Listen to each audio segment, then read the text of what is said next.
Assalamualaikum warahmatullahi wabarakatuh.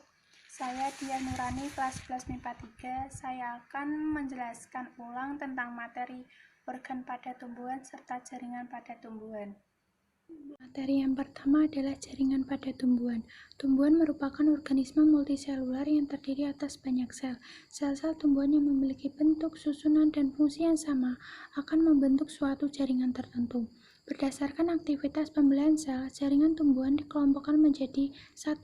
Jaringan meristem adalah jaringan pada tumbuhan berwujud sekumpulan sel-sel puncak yang aktif melakukan pembelahan sel. Yang kedua, jaringan permanen adalah jaringan yang merupakan hasil pembelahan sel meristem primer dan sekunder yang sudah berdiferensiasi. Selanjutnya ada jenis jaringan meristem.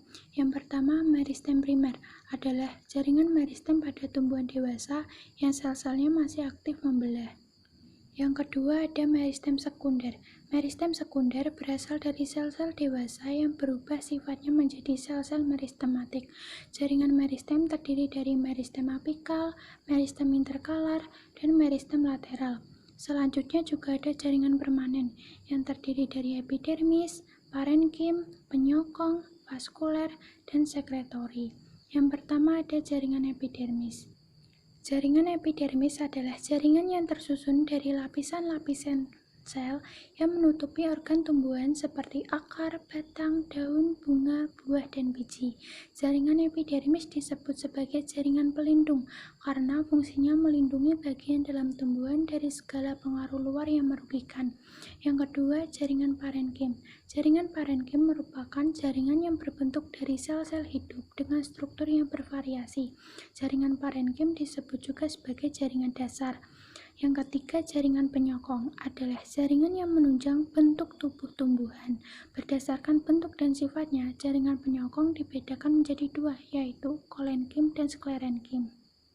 Jaringan kolenkim merupakan jaringan penguat pada tumbuhan yang masih aktif mengadakan pertumbuhan dan perkembangan. Sedangkan jaringan sklerenkim adalah jaringan penguat pada tumbuhan yang sudah berhenti melakukan pertumbuhan. Yang keempat ada pengangkut.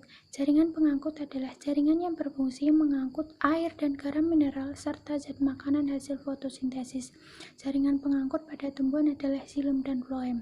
Xilem berfungsi mengangkut air dan garam-garam mineral dari akar menuju daun, sedangkan floem berfungsi mengangkut dan mendistribusikan hasil fotosintesis dari daun ke seluruh bagian tumbuhan.